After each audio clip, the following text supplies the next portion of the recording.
ಅದಕ್ಕೆ 4-5 ಜನ ಇಲ್ರಿ, ಅವರು ಒಂದು 5-6-7 ಜನ ಇದ್ರು.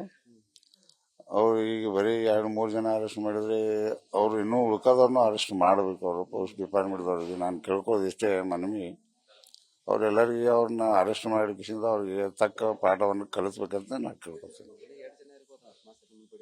ನಮ್ಮ ಬಡಿಯೊಂದಲ್ಲಿ ನೋಡ್ರಿ, ಬಸ್ ಒಳಗೆ ಒಂದು 5-6-7 ಜನ ಒಳಗಡೆ ಹತ್ತಿ ಬಂದಿದ್ರು ಅವರು. ಮತ್ತೆ ಕೆಳಗಡೆನೂ ನಿಂತ್ಕೊಂಡಿದ್ರು ಅವ್ರು ಸಾಕಷ್ಟು ಜನ. ನನಗೆ ಇಳಿಯೋಕ್ಕೂ ಕೊಡೋರು ಅವರು. ಅಷ್ಟು ಜನ ನನಗೆ ದುಗಿಸಾಡಿ ಒದಿದು ಬಡಿದು ಎಲ್ಲ ಭಾಳ ಮಾಡಿದ್ದಾರೆ. ಸಣ್ಣ ಬಾಳೆ ಕುಂದ್ರವ್ರು ಇಲ್ಲ, ನಾವೆಲ್ಲರೂ ಸೇರಿಸ್ಕೊಂಡು ಒಂದು ತೀರ್ಮಾನ ಮಾಡಿಕಿಸಿಂದ ನಮ್ಗೆ ಆದದ್ದನ್ನು ನನ್ನ ತ್ರಾಸು ತಡ್ಕೊಳಕ್ಕೆ ಆಗ್ಲಿಕ್ಕೆ ನಾನು MLC ಮಾಡಿಕೊಂಡು ನಾನು FIR ಮಾಡಿದ್ದೀನಿ ಸರ್. ಅವ್ರ ಮೇಲೆ ಸಿಕ್ಕಾಬಿಟ್ಟೆ ಇದೆ ಸರ್, ಹೇಳಕ್ ಬರ್ತಾ ಇಲ್ಲ. ಯಾರು ಅವ್ರ ಊರನ್ನವ್ರು ಯಾರು ಬಿಡಿಸ್ಕೊಳ್ತಿಲ್ಲ ಸರ್. ಊರ ಬಸ್ನಲ್ಲಿ ಇದ್ದ ಹೆಣ್ಮಕ್ಳು ಮಾತ್ರ ಅವ್ರು ಬಿಡ್ರಿ ಬಡಿಬೇಡ ಅಂತ ಕೇಳಿದ್ರು, ಅವ್ರು ಒಬ್ಬರ ಮೇಲೆ ಒಬ್ಬೊಬ್ರು ಬಂದು ಒದಿದು ಬಡಿದು ಸಿಕ್ಕಾಪಟ್ಟೆ ಮಾಡ್ತಿದ್ರು ಸರ್. ನಾನು 10-16 ವರ್ಷ ಅದೇ ಲೈನಲ್ಲಿ ನಾನು ನೌಕರಿ ಮಾಡಿದ್ದೀನಿ. ಇಲ್ಲ, ಸಣ್ಣ ಪುಟ್ಟ ಆಗ್ತಿರ್ತವೆ ಅವೆಲ್ಲ ಮಾಮೂಲಿ. ನಾವು ತಲೆಗೆ ಹಾಕೊಳ್ಳಲ್ಲ, ಅವರು ತಲೆಗೆ ಹಾಕೊಳ್ಳಲ್ಲ ರೀ. ಇದೊಂದು ನಮಗೆ ನಮ್ ದುರ್ದೈವ ಅಂತೀವಿ ನಾವು ಈ ತರ.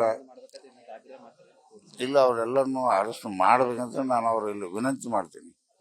ಅವರೆಲ್ಲರೂ ಅರೆಸ್ಟ್ ಮಾಡಿ ಅವ್ರಿಗೆ ತಕ್ಕ ಪಾಠ ಕಲಿಸ್ಬೇಕು. ಇನ್ನೊಮ್ಮೆ ಈ ತರ ಯಾರು ಕಾಕಿ ಬಟ್ಟೆ ಹಾಕೊಂಡವ್ರ ಮೇಲೆ ಯಾರ ಮೇಲೂ ಕೈ ಮಾಡಿರ್ಬಾರ್ದು ಸರ್. ಅದೊಂದು ಅವರು ಭಾಷೆಗೆ ತಕ್ಕಂತೆ ಇರಬೇಕು. ಮತ್ತೆ ಮರಾಠಿ ಮಾತಾಡ್ಬೇಕಂತ ಹೇಳಿ ಈ ತರ ದೌರ್ಜನ್ಯ ಮಾಡಿದ್ರೆ ಹೆಂಗೆ ರೀ?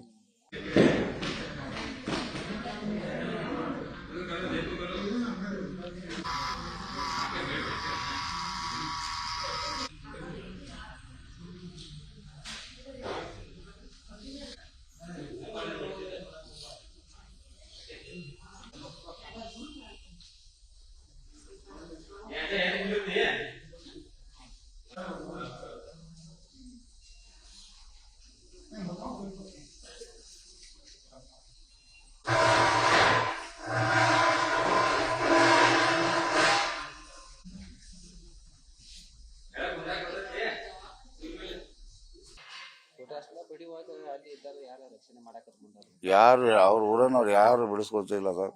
ಊರ ಬಸ್ನಲ್ಲಿ ಇದ್ದ ಹೆಣ್ಮಕ್ಳು ಮಾತ್ರ ಅವ್ರು ಬಿಡ್ರಿ ಬಡಿಬೇಡ ಅಂತ ಕೇಳಿದ್ರು, ಅವ್ರು ಒಬ್ಬರ ಮೇಲೆ ಒಬ್ಬೊಬ್ರು ಬಂದು ಒದಿದು ಬಡಿದು ಸಿಕ್ಕಾಪಟ್ಟೆ ಮಾಡ್ತಿದ್ರು ಸರ್. ನಾನು 10-16 ವರ್ಷ ಅದೇ ಲೈನಲ್ಲಿ ನಾನು ನೌಕರಿ ಮಾಡಿದ್ದೀನಿ. ಇಲ್ಲ, ಸಣ್ಣ ಪುಟ್ಟ ಆಗ್ತಿರ್ತವೆ ಅವೆಲ್ಲ ಮಾಮೂಲಿ. ನಾವು ತಲೆಗೆ ಹಾಕೊಳ್ಳಲ್ಲ, ಅವರು ತಲೆಗೆ ಹಾಕೊಳ್ಳಲ್ಲ ರೀ. ಇದೊಂದು ನಮಗೆ ನಮ್ ದುರ್ದೈವ ಅಂತೀವಿ ನಾವು ಈ ತರ. ಇಲ್ಲ, ಅವರೆಲ್ಲರನ್ನು ಅರೆಸ್ಟ್ ಮಾಡ್ಬೇಕಂತ ನಾನು ಇಲ್ಲಿ ವಿನಂತಿ ಮಾಡ್ತೀನಿ. ಅವರೆಲ್ಲರೂ ಅರೆಸ್ಟ್ ಮಾಡಿ ಅವ್ರಿಗೆ ತಕ್ಕ ಪಾಠ ಕಲಿಸ್ಬೇಕು. ಇನ್ನೊಮ್ಮೆ ಈ ತರ ಯಾರು ಕಾಕಿ ಬಟ್ಟೆ ಹಾಕೊಂಡವ್ರ ಮೇಲೆ ಯಾರ ಮೇಲೂ ಕೈ ಮಾಡಿರ್ಬಾರ್ದು ಸರ್. ಅದೊಂದು ಅವರು ಭಾಷೆಗೆ ತಕ್ಕಂತೆ ಇರಬೇಕು. ಮತ್ತೆ ಮರಾಠಿ ಮಾತಾಡ್ಬೇಕಂತ ಹೇಳಿ ಈ ತರ ದೌರ್ಜನ್ಯ ಮಾಡಿದ್ರೆ ಹೆಂಗೆ ರೀ? ಕನ್ನಡಿಗರ ಮೆಚ್ಚಿನ ನಿಮ್ಮ ನ್ಯೂಸ್ 18 ಕನ್ನಡ ಈಗ ವಾಟ್ಸ್ಆಪ್ನಲ್ಲಿಯೂ ಲಭ್ಯ.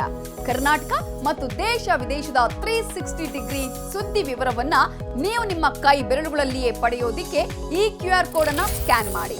ನಮ್ಮ ಚಾನೆಲ್ ಅನ್ನ ಫಾಲೋ ಮಾಡಿ, ನೋಟಿಫಿಕೇಶನ್ ಆನ್ ಮಾಡಿ.